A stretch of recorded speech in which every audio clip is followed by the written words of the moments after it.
Sir सबसे पहली बात तो यह है कि मीम बड़ी पार्टी कैसे हो गई। मीम बड़ी पार्टी नहीं है, मीम एक क्षेत्रीय पार्टी है जो हैदराबादी पार्टी है, जो फालतू का इधर उधर भटक रहा है। उनको चाहिए था कि हैदराबाद में वो अपनी सरकार बने, इतने सालों से अपनी पार्टी को वो हैदराबाद में संभाल रहे हैं। एक ही सांसद, उसके बाद अब जाकर के 2 सांसद हुआ है। कह सकते हैं जब कहीं ना कहीं मुसलमानों के साथ दोहरी नीति अपनाई गई, बाबरी मस्जिद का ताला तोड़वाया गया और राजीव गांधी के टाइम में खुलवाया गया, बंद किया गया, सब कांग्रेस के टाइम में हुआ है। फिर इस बार जब बाबरी मस्जिद को शिलान्यास हुआ तो वहाँ पे आपके महागठबंधन के एक नेता है कमलनाथ जी, उनका बयान था कि शिलान्यास तो राजीव गांधी जी कर चुके थे, आज सिर्फ राम पूजन होता है। तो ये सेक्युलरिज्म कैसा हुआ?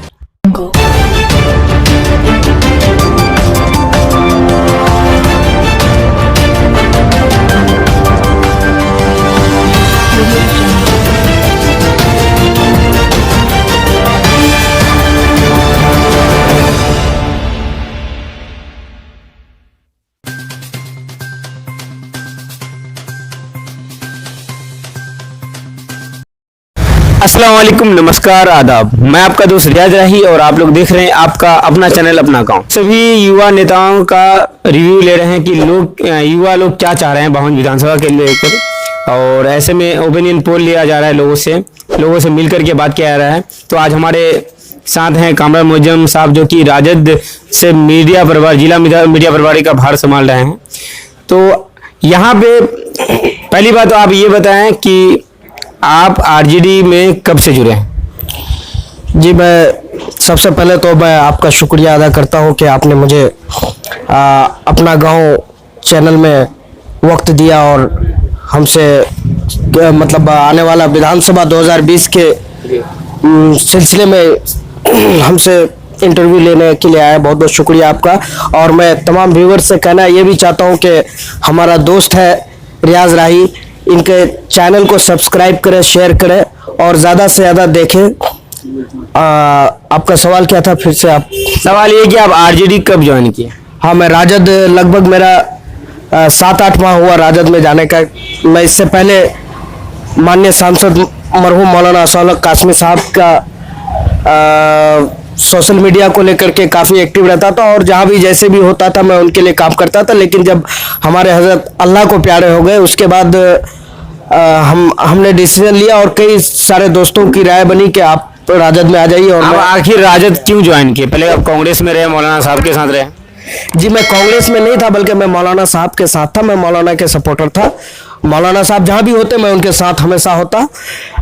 और मैं राजद इसलिए गया कि भाई हमें राजद का जो मैनिफेस्टो है, जो उसका विचारधारा है, वो हमें पसंद है। और बिहार में सबसे बड़ी पार्टी है राजद आज, चाहे वो सत्ता में नीतीश कुमार की पार्टी जेडीयू है, उससे भी बड़ी पार्टी हमारी पार्टी राजद है। बिल्कुल। और उसके जो सुप्रीमो है, राजद के जो सुप्रीमो है माननीय लालू यादव जी, वो सबसे बड़े कौमी यकजहती के अलंबरदार हैं। इसलिए मैं उनके सपोर्ट में हूँ और उनके साथ हूँ, मैं उनके पार्टी में हूँ।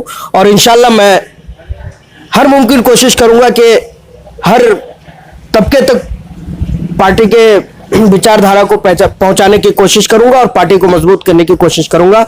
और इंशाल्लाह 2020 विधानसभा में हम लोग चाहते हैं कि तेज रफ्तार और तेजस्वी की सरकार बने। इसको लेकर के भी हम लोग काफ़ी मजबूती के साथ इंशाल्लाह काम करेंगे। एक सवाल ये बनता है कि जैसे कि बहादुरगंज विधानसभा में अभी विधायक तौसीफ साहब हैं, जो कि महागठबंधन के हिस्सा हैं और पिछले 16 साल से यहाँ पे हैं। तो इस बार एक बड़ी पार्टी मीम आ रही है सीमांचल में, तो ऐसे में कहीं ना कहीं आप लोगों को नुकसान होगा। तो उसमें आप क्या कहना चाहेंगे? सर सबसे पहली बात तो यह है कि मीम बड़ी पार्टी कैसे हो गई। मीम बड़ी पार्टी नहीं है, मीम एक क्षेत्रीय पार्टी है जो हैदराबादी पार्टी है, जो फालतू का इधर उधर भटक रहा है। उनको चाहिए था कि हैदराबाद में वो अपनी सरकार बने, इतने सालों से अपनी पार्टी को वो हैदराबाद में संभाल रहे हैं। एक ही सांसद, उसके बाद अब जाकर के 2 सांसद हुआ है।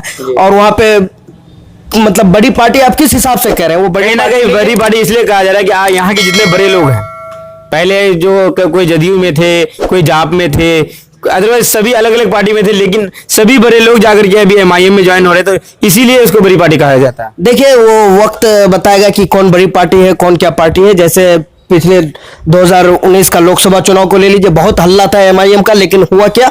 3rd डिवीजन किया। लेकिन एक उपचुनाव में एक सीट भी निकाला गया है एमआईएम के द्वारा। जी, वो उपचुनाव में सीट निकालने का कारण कुछ और है। कारण बताइए आप।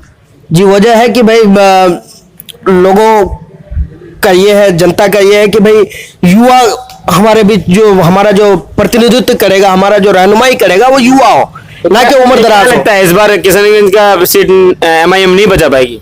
अगर कांग्रेस से बेहतर विकल्प होगा, महागठबंधन का बेहतर विकल्प होगा, तो इंशाल्लाह फिर एमआईएम जहां का वहीं चलेगा। आखिर आपके दिल में एमआईएम के लिए इतना नफरत क्यों है? भाई हमारे दिल में नफरत इसलिए है कि भाई ये जो पार्टी है ये सिर्फ और सिर्फ धर्म की बात करती है, हिंदू मुस्लिम की बात करती है। और इसमें आप डायरेक्ट देख सकते हैं मजलिस इत्तेहादुल मुस्लिमीन, ये साफ साफ दिखाई देता है कि भाई मुसलमानों को इत्तेहाद होने के लिए बोला जा रहा है। ये क्या मतलब है भाई? हम हिंदुस्तान में रहते हैं, ये एक जमहूरी मुल्क है, ये लोकतांत्रिक देश है। इस देश में सबको बराबर का हक है, इसलिए सबको एक होने की जरूरत है। हिंदू मुस्लिम सिख ईसाई सबको एक साथ हो करके देश के लिए और देश को मजबूत बनाने के लिए लड़ना चाहिए, ना कि मुसलमानों को आप मुत्तहिद होने- सेक्युलर किस पार्टी को बोलते हैं? कांग्रेस को? जी कांग्रेस, हम राजद को सेकुलर बोलते हैं, कांग्रेस को सेकुलर बोलते हैं।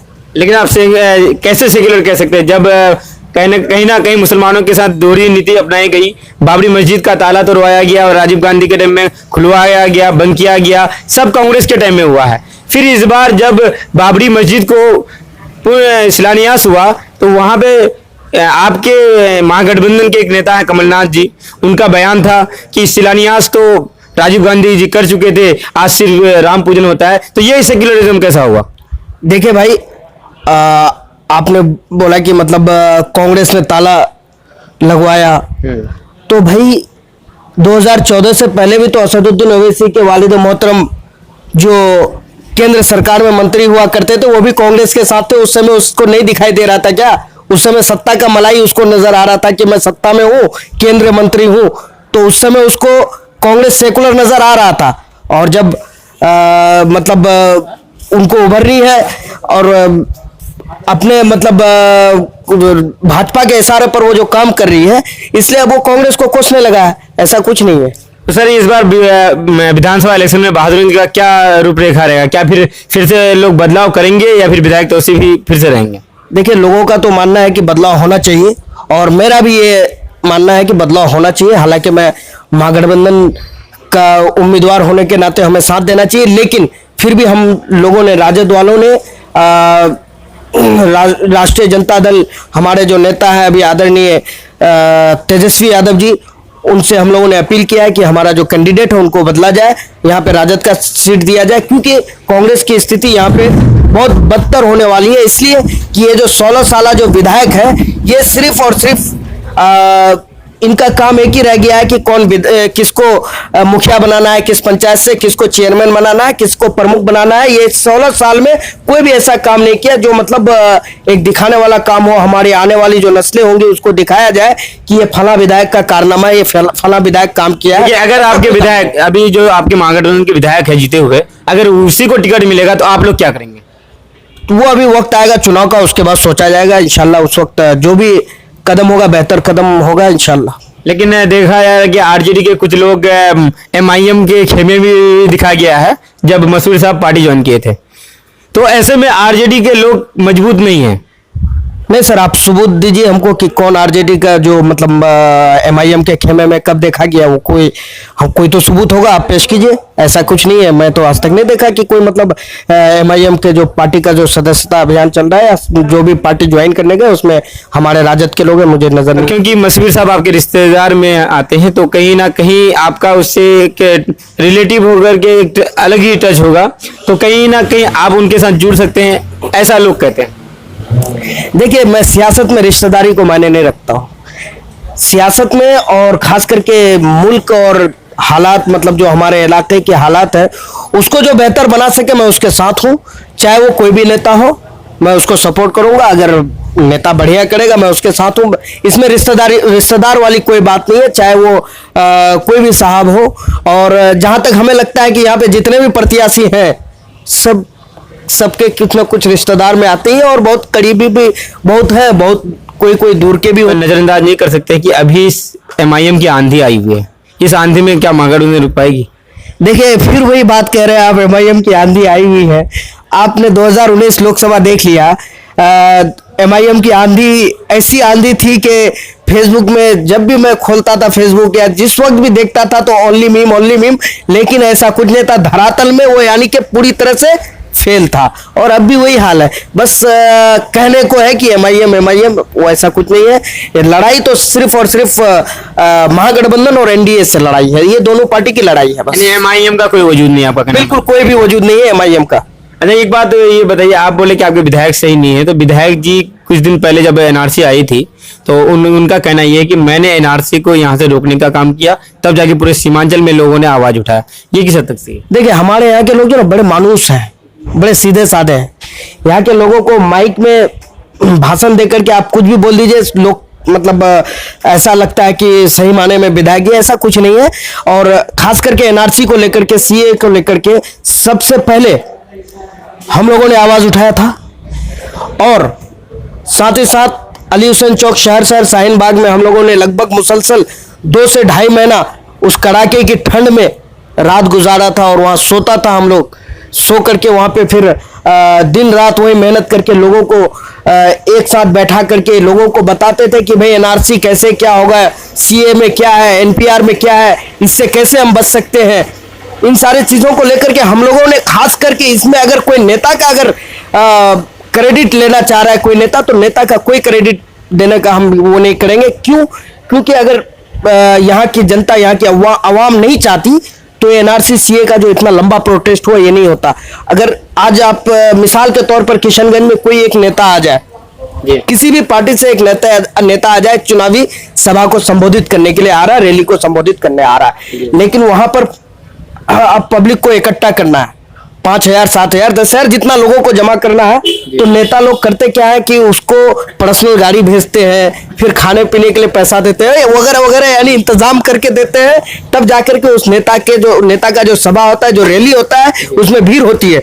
लेकिन ये जो प्रोटेस्ट चल रहा था, इसमें सब अपना अपना पैसा लगा करके, कोई नेता किसी को कुछ नहीं दिया, बल्कि अपने से पैसा लगा करके हर तरह से हर मुमकिन कोशिश करके इस प्रोटेस्ट को कामयाब बनाया। आपका कहने का मतलब ये है कि ना ओवैसी बेहतर है ना विधायक तौसीफ बेहतर है, कि दोनों ने NRC में आवाज उठाया था और ओवैसी मुसलमानों का हितैषी कहलाता है, ये झूठा कहलाता। देखिए, मैं NRC के लिए जितने नेता आवाज उठाए सबको मैं मुबारकबाद देता हूं। और मैं ये नहीं कहा कि मतलब वो बेहतर नहीं है, वो बेहतर नहीं है, बल्कि NRC के लिए सबों ने मिलकर के लड़ाई लड़ी। और तो ये थे हमारे कामरान मुअज्जम साहब, जो कि हमारे करीबी दोस्त भी हैं और साथ साथ में RJD से वो जिला मीडिया प्रभारी हैं। मैं भाई से बात किया, इनका कहना यह है कि MIM सिर्फ हवा है और हवा बह जाती है, हवा रुकती नहीं है। और विधायक जी का ये लोग कभी सपोर्ट नहीं कर रहे हैं, क्योंकि विधायक जी क्षेत्र के लिए काम नहीं किए हैं। दूसरी बात, NRC वाले मामले में सबसे पहले यहाँ के लोगों ने आवाज उठाया, और मैं शुक्रगुजार हूँ भाई का, उन्होंने अपना कीमती वक्त हमारे चैनल को दिया। इतना ही कहने के बाद मैं अपना इंटरव्यू यहीं पे खत्म करता हूँ। खुदा हाफिज, अस्सलाम वालेकुम।